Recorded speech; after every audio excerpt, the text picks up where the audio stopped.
Good evening, everyone. I'm Ankit, and you're watching the Indian Express analysis on StudyIQ IAS English channel, which goes live every day at 4 p.m. And today is 26th of May. That is one day after the prelims exam that was held yesterday in the morning.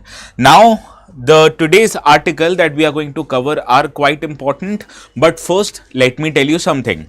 Now, on the yesterday's paper, there were many questions. 20 of them that could have been directly or indirectly solved by our discussion that happens since the month of December. So you understand, 6 months worth of discussion you will be able to solve 20 questions directly or indirectly from the discussions that we had every day.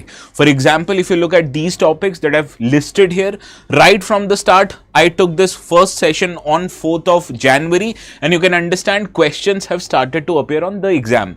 Carbon markets I've dealt in December, solar flares, this was the subject of discussion which tells you why solar flares are quite challenging for India or for any country in the world which has deployed its satellite in the outer atmosphere, right? Similarly, RBI sources of income we have already discussed recently, and based on that, we could have solved that question easily, which highlighted which of the following are the RBI sources of income, okay? So these are the questions including ED that we have covered many times in our discussion. Also, critical minerals and mineral security partnership I covered in December. Difference between stockholders, bondholders, I have covered them in the insolvency and bankruptcy codes lecture. Simple questions from economy like fiscal deficit, they were also covered, like current affairs question, NATO, Lake Tanganyika, turmeric also I had already covered in our discussion, right? Similarly, if you look at other articles or other news articles that have appeared, they provide you with sufficient fodder material which would have helped you in the prelims examination. See, from this particular discussion, you must be thinking I'm doing advertisement for myself, but this is a free lecture, right? This is a free lecture which is available on YouTube, and my purpose of enlisting these many articles so that it becomes very important for you to watch these lectures on a daily basis, and spending 1 hour every day on a daily basis will help you pay rich dividends in the exam, right? So this is my purpose, to educate you regarding the benefits of these sessions which I take every day on YouTube, right? So having said that, let us move to the articles that we are going to cover today. Good evening, Siraj, PFM, Bhanu, Yashi, good evening all of you. Now, these are the 5 articles that I am going to cover today. Yesterday, I went to our headquarters in Gurgaon and I reached home quite late after that. So today, as you can understand, I am feeling a bit of exhaustion, and that is why I made these articles with great difficulty, right? So we'll start our today's discussion by understanding PM internship scheme. PM internship scheme is in news because the government is trying to make certain changes in the PM internship scheme. So what was PM internship scheme? What it tried to achieve? All of this we'll try to cover in our today's discussion. This deals with matters relating to employment which is relevant from GS paper 3, right? Sri Purna, linguistics, good evening. The second article will be covering about a constitutional body known as GST Council. What is the power of GST Council? Why is GST Council in news? From which part of the syllabus is it important? It is important from GS paper 2, that is, it is a constitutional body, as well as GS paper 3, which deals with matters relating to taxation. Because GST Council essentially decides how much GST will be levied on a commodity and which commodities will be included and will be exempted from GST. So all of this we are going to cover in our today's discussion, that is the discussion relating to GST Council.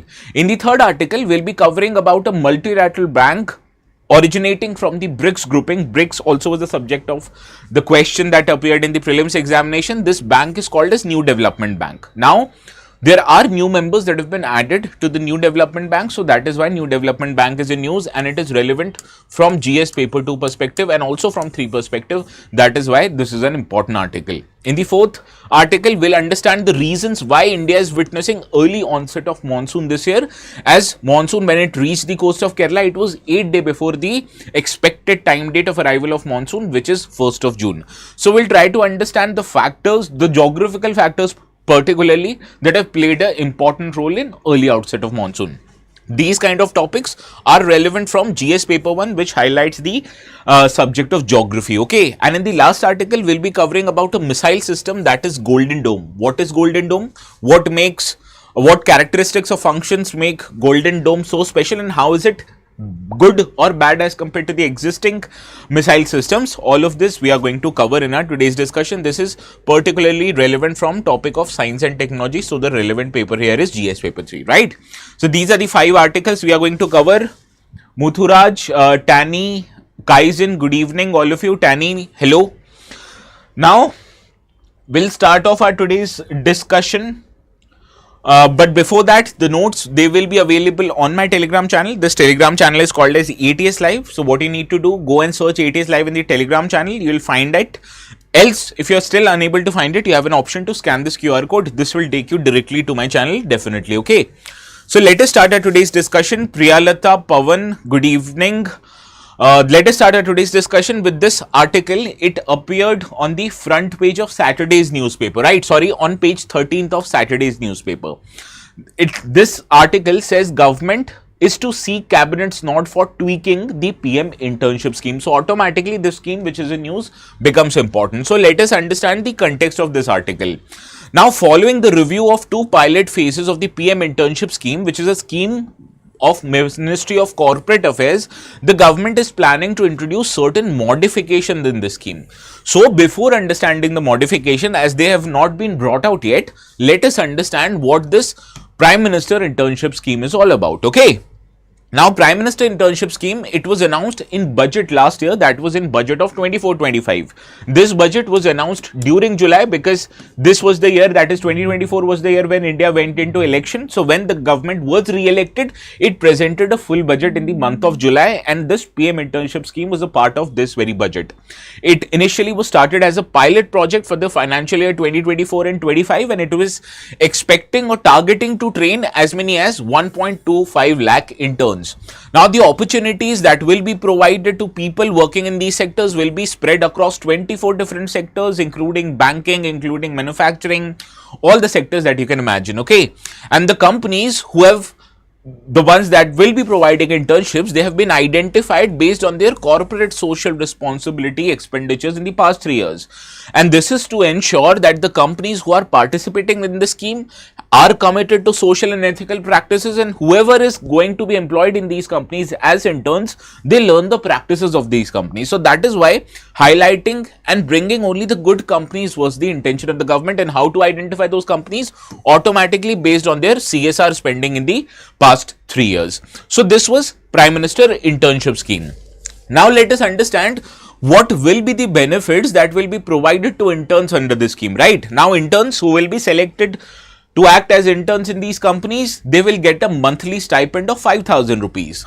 Out of these 5,000 rupees, 4,500 rupees will be provided by government directly into their bank account, whereas 500 rupees will be provided to them by the partner companies, right? So suppose if a person is employed in Maruti Suzuki as intern, so 4,500 will be provided by government, 500 will be provided by Maruti Suzuki. So this is how it works. In addition to this monthly benefit, the interns will also get a one-time grant of 6,000 rupees, which will cover the expenses that they have to bear in case they are required to shift to other places, right? So suppose if you are originating from Bihar and if you get an internship in say Chennai, right? So you have to rent a room there, you have to provide for food for the initial few days, right? So to support that kind of expenses, government is providing 6,000 rupees in addition to this monthly stipend. Also, these interns will be already covered under PM Jeevan Jyoti Bima Yojana and PM Suraksha Bima Yojana. So the premium for these scheme, right, they will also be borne by the government, and the partner companies, they can also offer additional accidental insurances to the interns. So these are the benefits, monetary, non-monetary, both, that will be available to the interns. Understood? Sri Charan, Gaurav, good evening. Pavan, Priyalata, good evening. Now let us see which people will be eligible to file for the internship opportunities under the scheme. Now, youth in India who are between 21 to 24 years age, they are primarily the aim to which the internship scheme will be provided, and this is a 12-month long internship scheme. Indian nationals who are not employed full-time or engaged in full-time education, they will be eligible. Similarly, candidates who have enrolled in an online or a distant learning program like correspondence courses, they will also be eligible. Candidates who have passed high school or they have a certificate from an industrial training institute or have a diploma from polytechnic institutes in India, they are also eligible. And graduates who have degrees like Bachelor of Arts, Bachelor of Science, Bachelor of Commerce, Bachelor of Computer Applications, Bachelor of Business, B Pharma, etc., they are also eligible. So these people are eligible to get opportunities as interns in the scheme. Understood? Now let us understand which people are not eligible. You can understand this is a scheme by Government of India, so obviously students from elite institutions, they have to be excluded because they can automatically get job quite easily. So graduates from IITs, IIMs, National Law Universities, Triple ITs, National Institute of Designs, not included. Holders of good qualifications like CA, like CS, like MBBS, MBA, etc., not eligible. People who are undergoing skill training, apprenticeship under any state government or central government scheme, not included. Similarly, the people who have completed apprenticeship under earlier schemes of the government, National Apprenticeship Training Program, National Apprenticeship Promotion Scheme, not included. Income or people belonging to families whose yearly income exceeds 8 lakh rupees, they are also not eligible, and family members of permanent government employees are also not eligible. So these people, economically well off, studying in good education institutions, the elite ones, are excluded from the scheme. Understand? So eligible people and not eligible people, both of them are quite important from this scheme. Now let's see if you have understood this scheme, whether you are able to solve this first practice question of the day or not. Okay, let me know the answer quickly.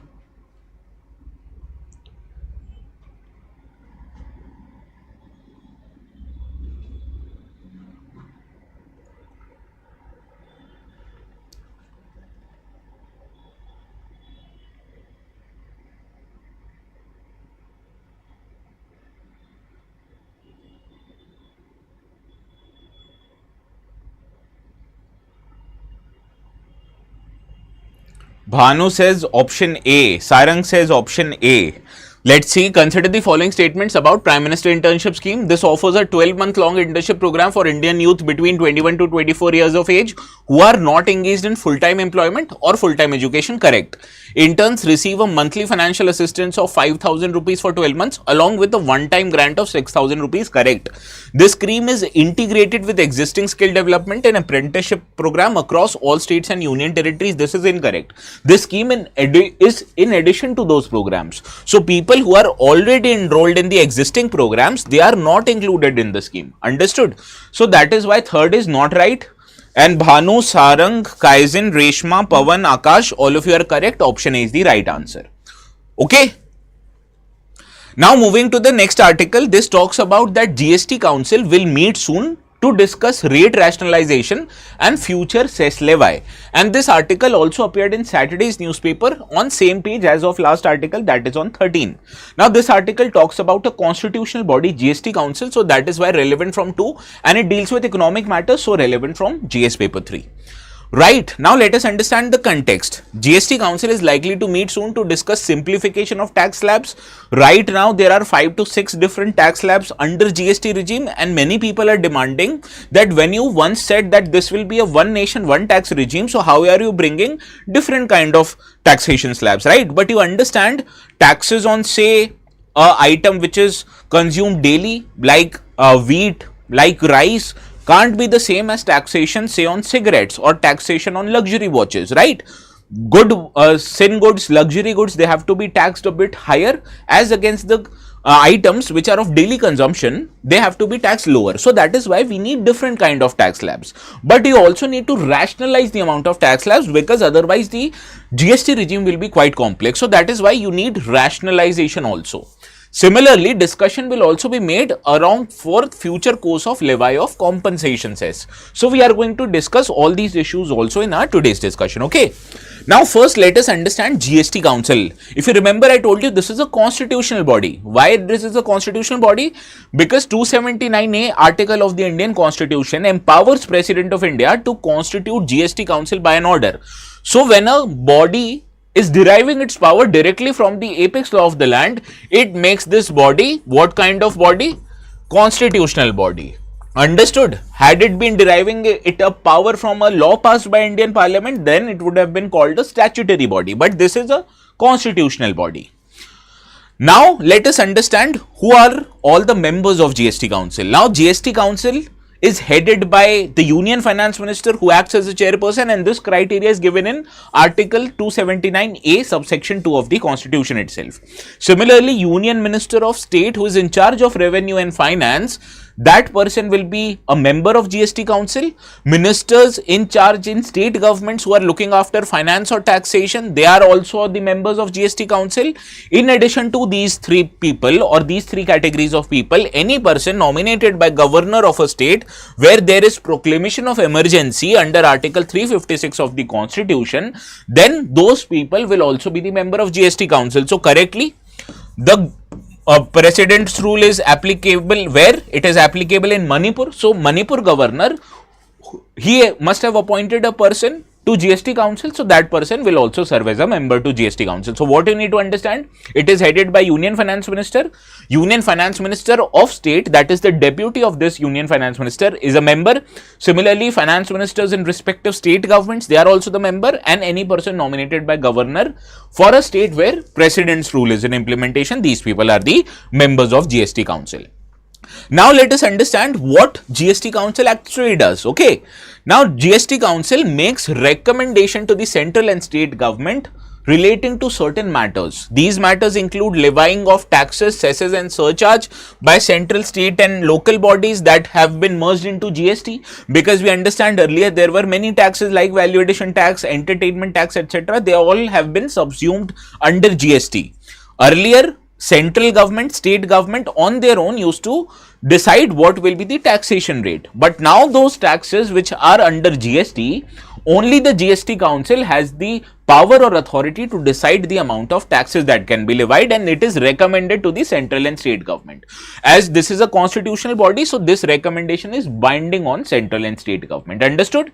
Similarly, GST Council also decides on what goods and services will be subjected to GST or exempted from GST. For example, taxes on petrol, taxes on diesel, taxes on natural gas, taxes on electricity, taxes on alcohol which is consumed by humans, all of these are exempted from GST, and therefore if in future it has to be brought to GST, that decision will be made by GST Council.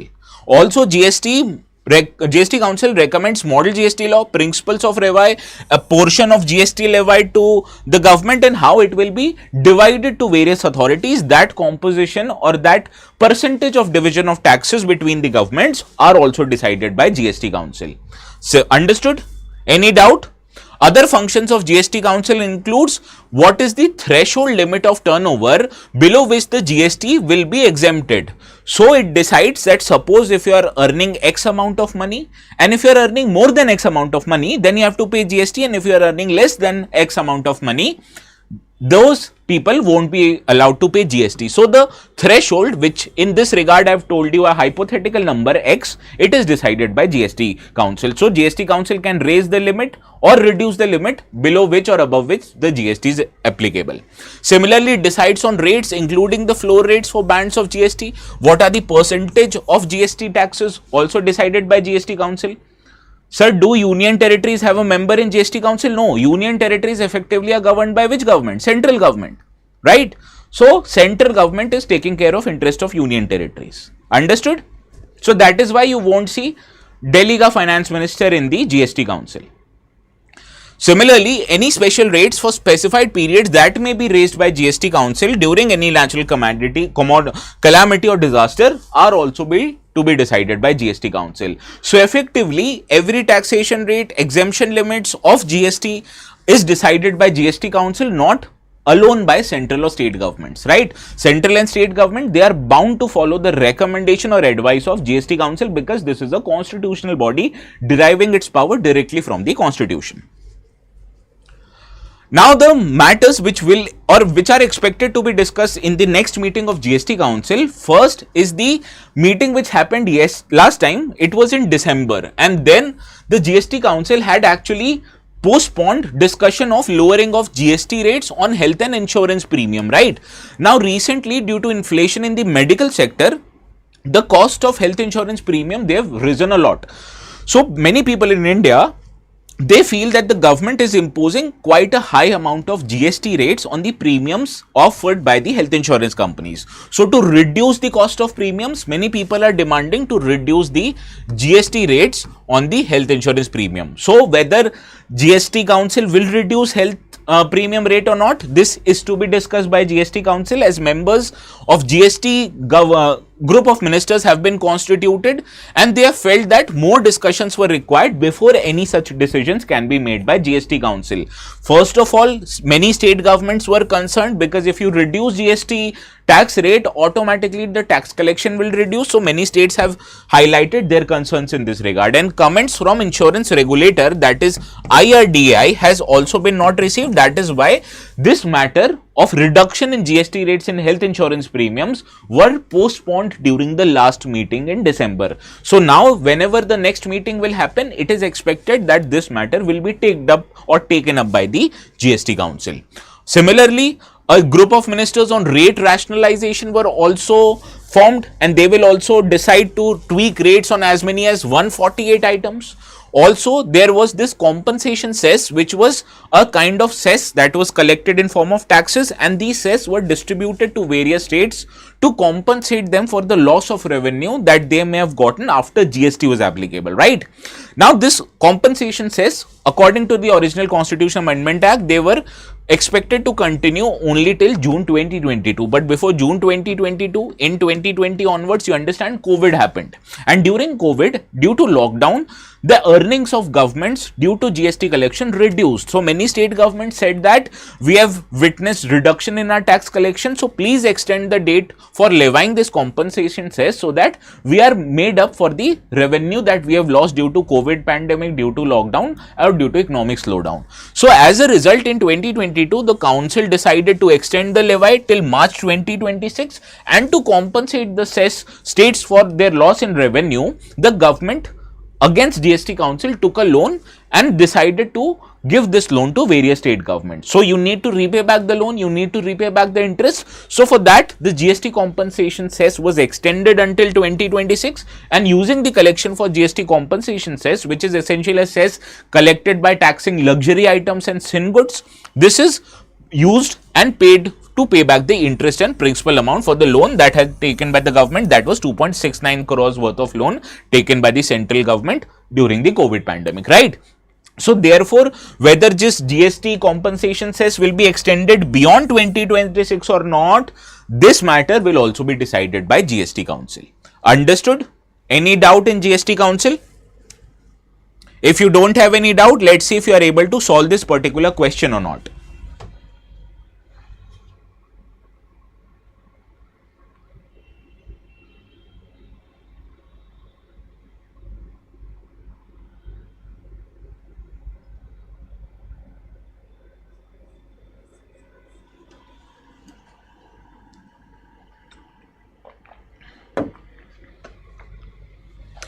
As per the Constitution of India, the GST Council is headed by Prime Minister, and Union Finance Minister serves as Vice Chairperson. This is incorrect. It is headed by Finance Minister, right? And GST Council recommends goods and services that may be subjected to or exempted from GST. This is correct. So only true option is right. So option B is the right answer. Yes, all of you have gotten this correct. Sarang, Bhanu, Yashi, Linguistics. What is your name? Literature Linguistic. Pavan Reddy, Gagan, Reshma, Akash, all of you are right. Now moving to the next article, this I have taken from the Indian Express website, and it talks about that the BRICS Bank, that is New Development Bank, has admitted Algeria as its new member. So in this regard, this bank NDB becomes important. As we have seen, BRICS appeared in the prelims of the 2025. So that is why these kind of bodies are automatically relevant from our exams perspective. Now in this regard, let us understand. Yes, Dr. Doshi, correct.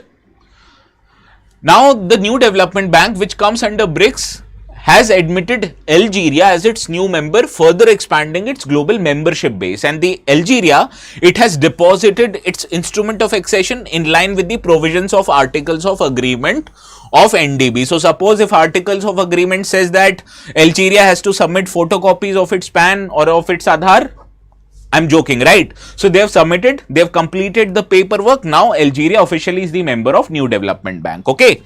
So like when you go and open a bank account, banks ask you for photocopies. Similarly, NDB must also have asked similar kind of documents. Okay. Now let's talk about the NDB. NDB was founded or was established back in 2015 by BRICS nations. You understand, BRICS are actually is an abbreviation of its member nations, original member nations: Brazil, Russia, India, China and South Africa. This is also alternatively called as BRICS Development Bank, and the headquarters of this body is in Shanghai of China. Shanghai is the literally a financial capital of China. Okay.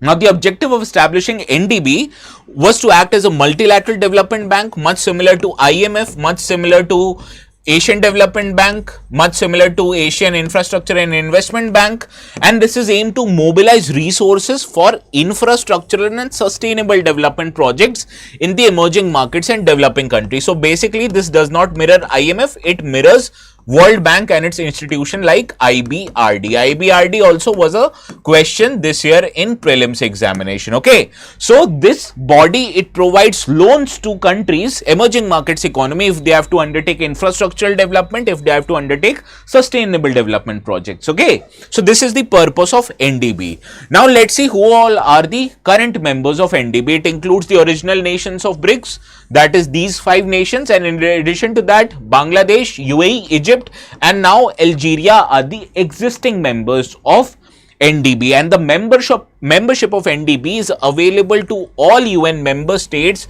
including the both borrowing and non-borrowing countries, as per Article 2 of NDB agreement. So Article 2 says the criteria, and this criteria is that all the members of UN can theoretically become the members of NDB provided they submit the paperwork. And prospective member, that is a member which is expected to become a full-fledged member of NDB next, is Uruguay, who has been approved by Board of Governors, and the full membership is pending upon the deposit of accession of instruments. So after Uruguay completes its paperwork, completes all the legal requirement, then Uruguay will also be added to the current members list. So this is the status as of today. Whenever Uruguay becomes member, we will revisit this discussion. Okay. Now the capital structure of NDB, when it was established, all the countries, they contributed equally, and the sum total of $50 billion was the capital that was with NDB, and NDB used to extend loans from this original capital that was submitted equally by the founding members of BRICS nation. Now the capital has increased to $100 billion, and the voting rights in NDB is that founding members must hold a minimum of 55% of votes, and the rest 45% of the votes will be distributed equally to the newer members, right? So Brazil, Russia, India, China and South Africa put together will have 55% of votes, and the rest members, they will put together will have 45% of the votes. Understood? So in any case, howsoever you admit a new member, the share of voting percentage for newer members will not be reduced, for the original members will not be reduced below 55%. So this is a condition that has been laid in the instrument of accession of BRICS. Now let's see if you are able to solve this question that I have curated on new development banks.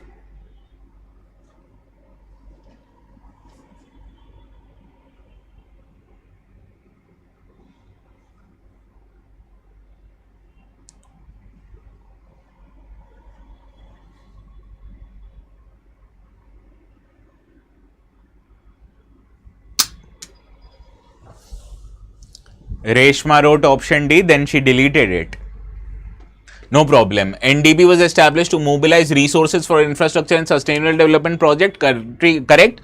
All members of the United Nations are members of NDB. This is incorrect. They can be the members of NDB, but only those are the members of NDB that have legally acceded to NDB's foundational agreement, right? So this is an incorrect statement. See how the wordplay can change the nature of the statement. Similarly, third statement, headquarters of NDB is located where?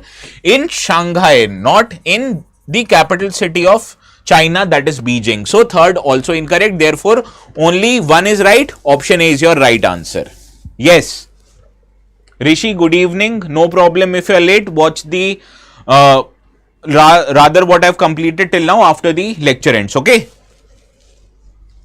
Now, right now we have started to take admissions for May morning batch, and the admissions for this May morning batch will close on 31st of May. So you can still take admissions to these batch, and the course fees is 32,499. How to take admissions to these batch?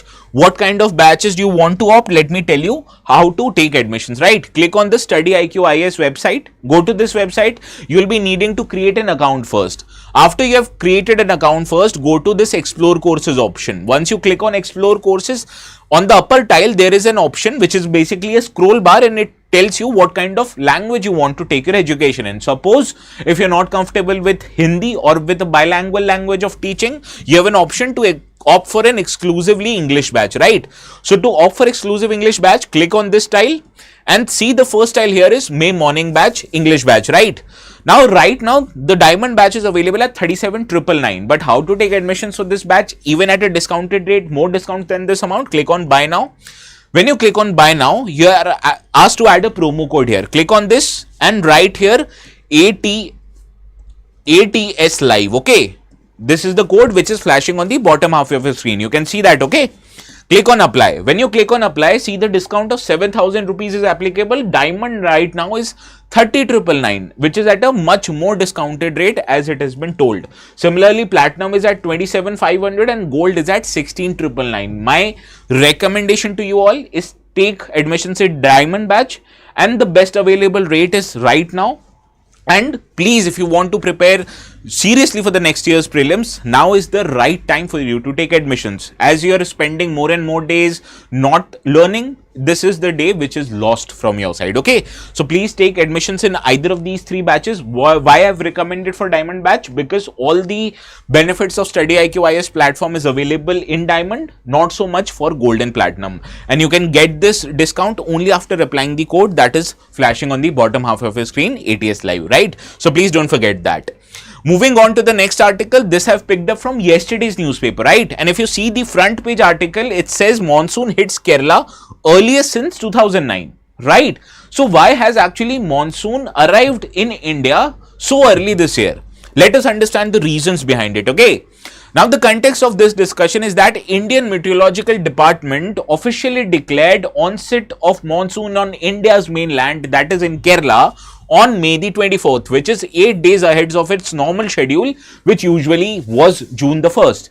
Now, this onset, it marks the beginning of 4-month-long June to September southwest monsoon season in India, and this southwest monsoon season is very important for India's economy, for India's environment. Why? Because this southwest monsoon season accounts for 70% of total annual rainfall in India. So therefore it is a very significant event in India's economic calendar, because you understand activities like drinking water, water for any purposes, agriculture, all of that depends a lot on monsoon. So having good monsoon, timely arrival of monsoon is very important. So let us understand the geographical reasons why monsoon actually arrived this year early in India, right?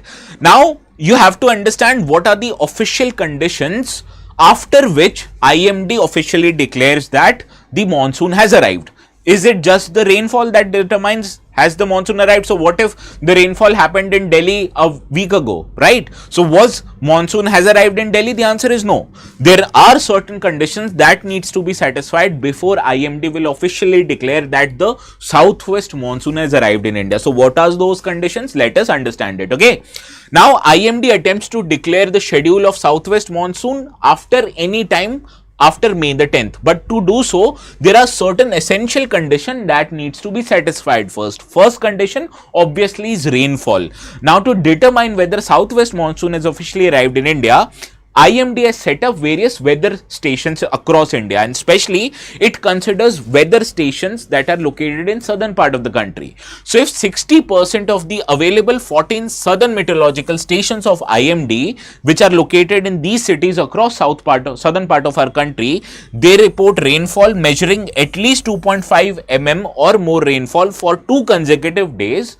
So this is the first condition that needs to be satisfied before rainfall is officially declared as to be arrived in India. That is, rainfall in 60% of the available 14 stations of IMD in southern part of the country, and if they record at least 2.5 mm or more rainfall for 2 consecutive days. So this is the fulfillment of first condition. Now let us look at the second condition. This is basically the speed and pressure of the winds. Now westerly winds, you understand, the winds that originate from western side of the globe, those winds are officially called as the westerly winds. Now they flow from west to east between the latitudes of 30 to 60 degrees of latitude, right? And they blow in both northern and southern hemispheres across the globe.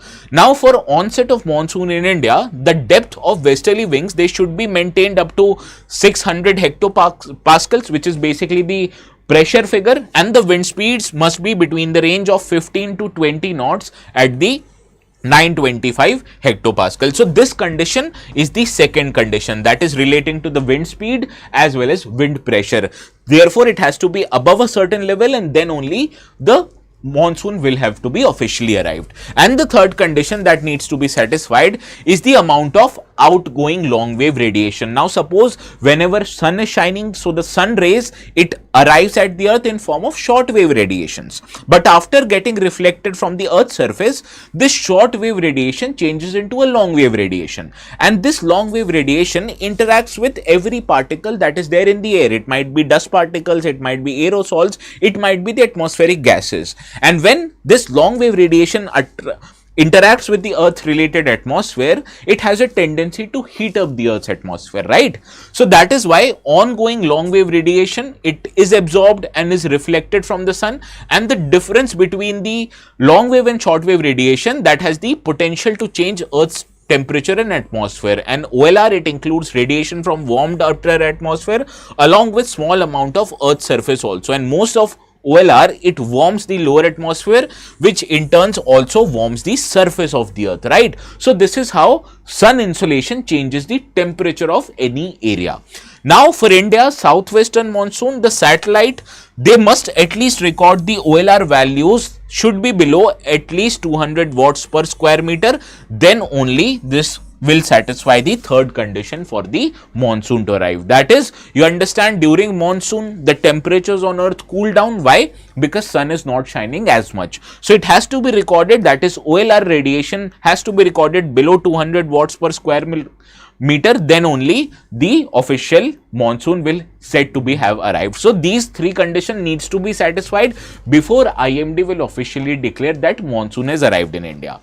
Now let us understand what are the factors or what actually happened this year.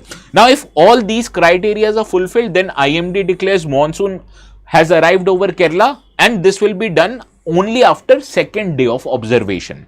So those conditions will have to be fulfilled for 2 consecutive days, and then only IMD will declare official monsoon has arrived. And this year it has made a simultaneous and early onset arrival of monsoon over northeast part of the country, that is in Mizoram, southern and coastal Karnataka region, as well as many parts of Tamil Nadu except the northern regions of Chennai, Vellore, etc. Okay.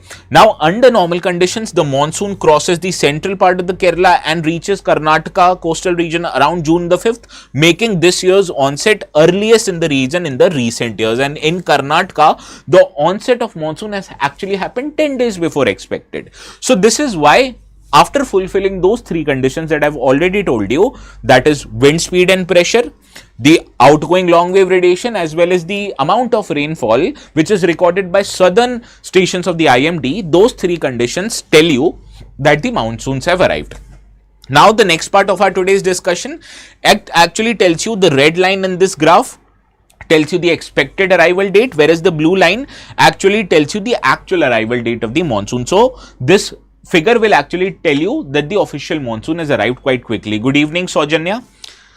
Now let's see what are the factors that have contributed to earliest arrival of monsoon this year. There are many geographical factors. We'll start with Madden-Julian oscillation, MJO.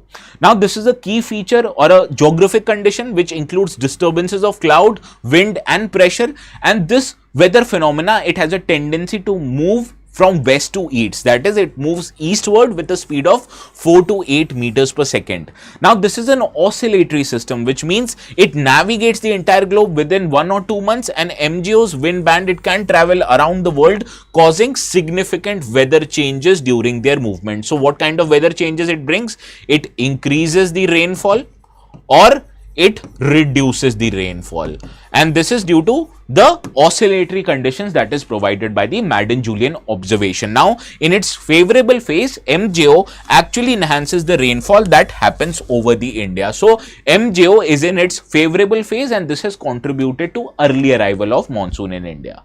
Understood? Now let us understand another factors, that is Mascarin High. Mascarin High is a high pressure area which is found around the Mascarin Island located in the southern part of Indian Ocean.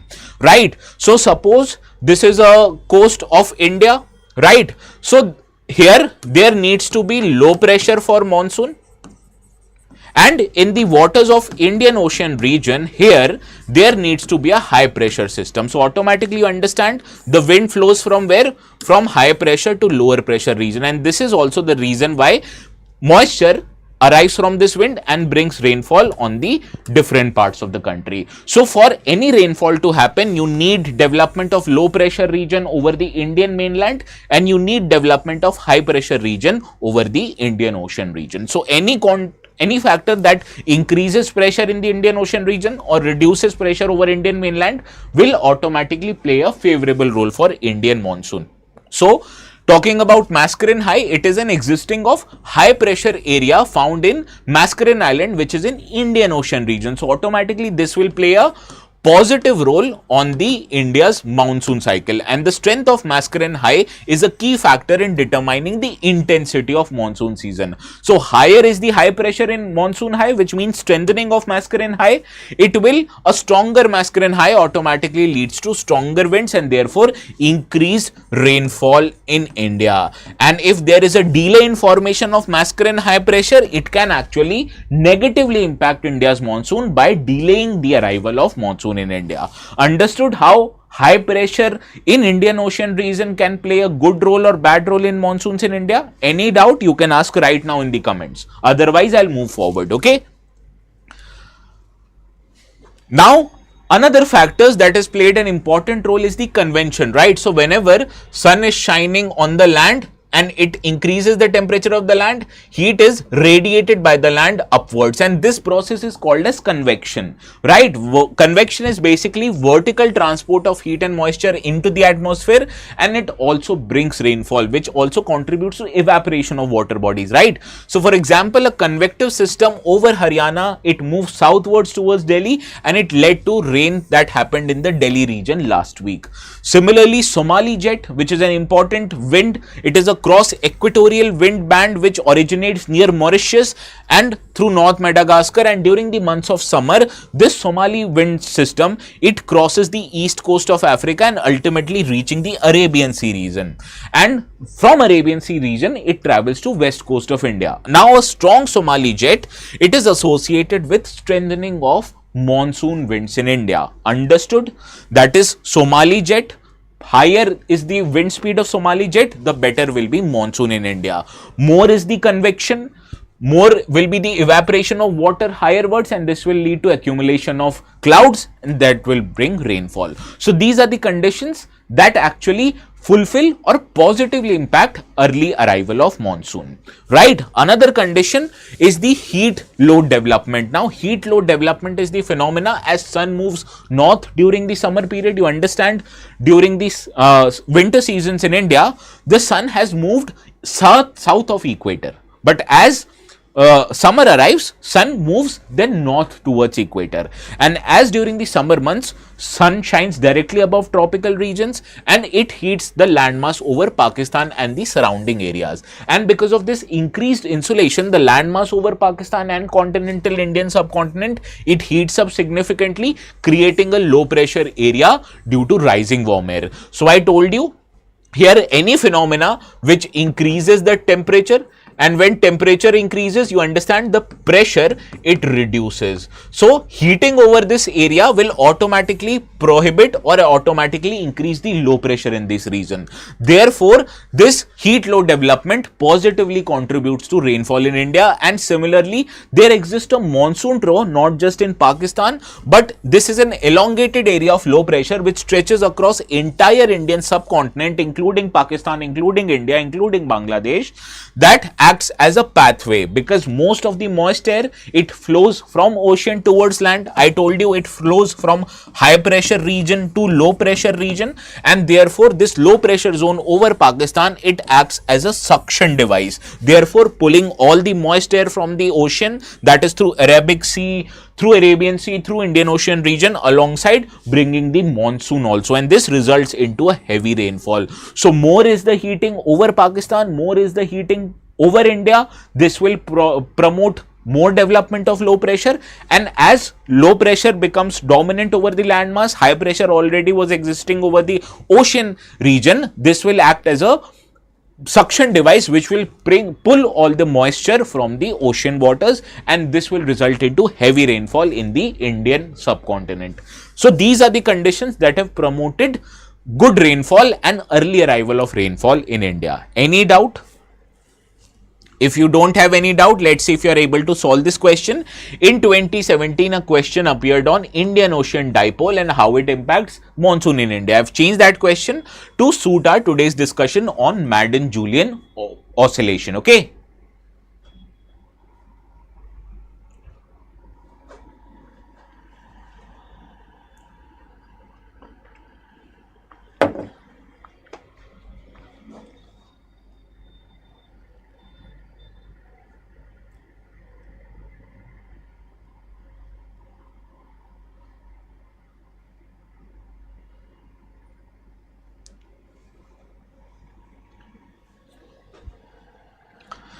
Well, MJO is an eastward moving disturbance of cloud, rainfall, winds and pressure that transverses the planet in the tropics and returns to its original point roughly every 30 to 40 days. This is a correct description of MJO.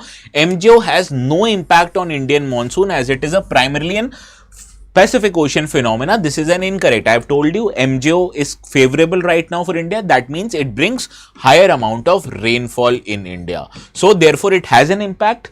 And second statement is incorrect. So correct answer is option A. Reshma, Bhanu, Sarang, Yashi, Rishi, Gagan, Princey, all of you have gotten this right. Okay.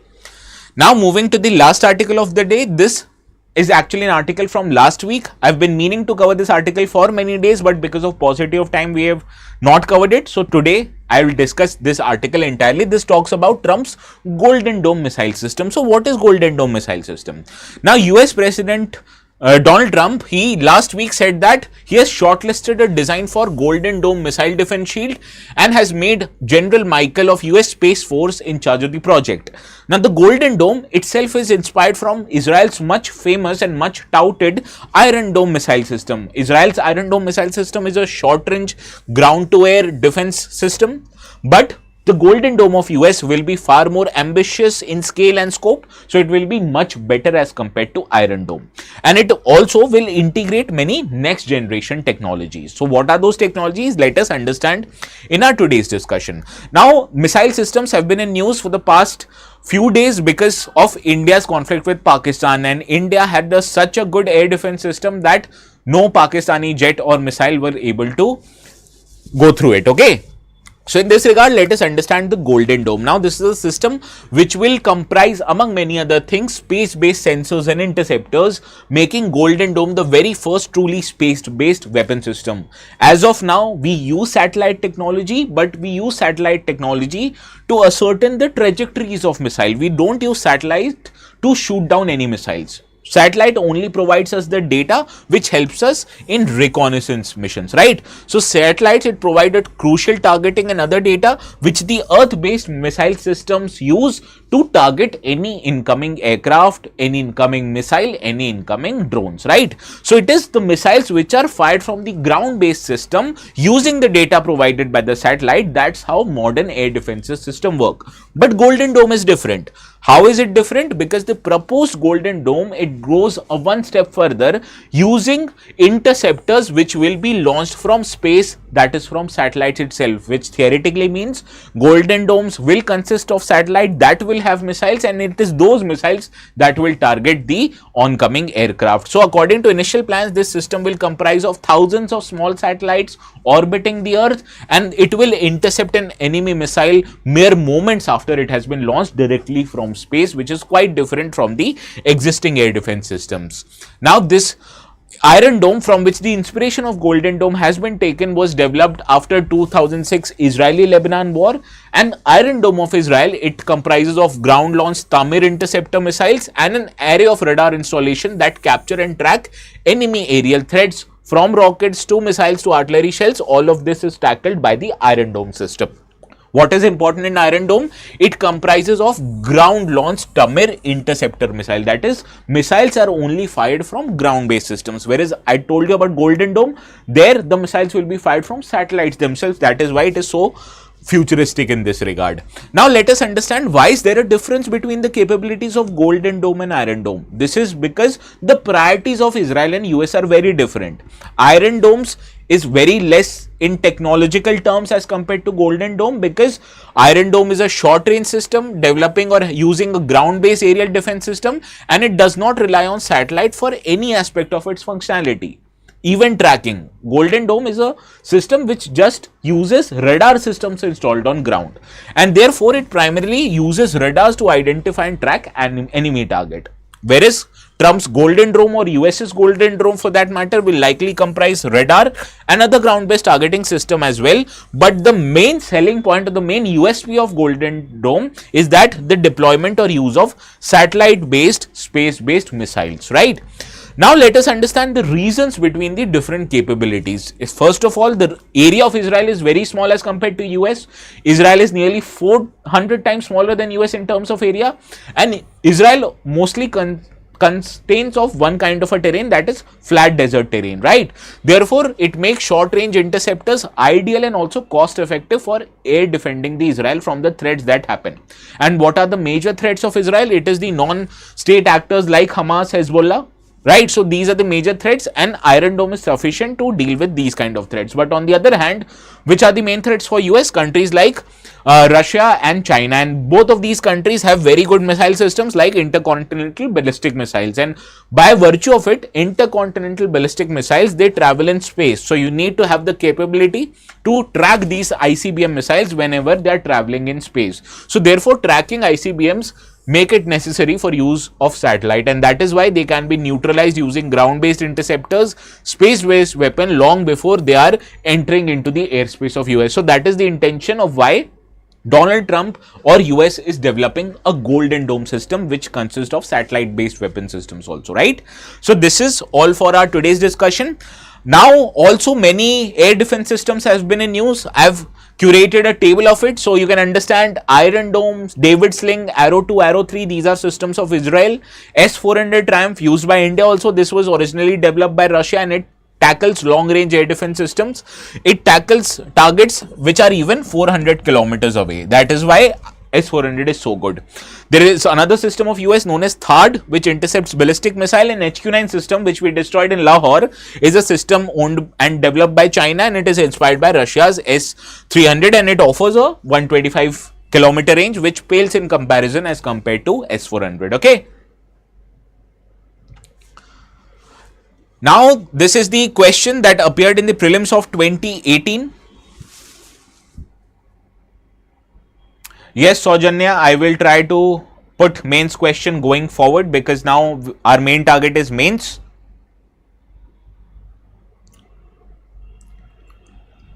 And as I am feeling a lot exhausted because of the work I might even take a day or two off. I'll inform you in the Telegram channel, okay? So yes, all of you have gotten it right. Bhanu only have gotten it right. Option C is the right answer.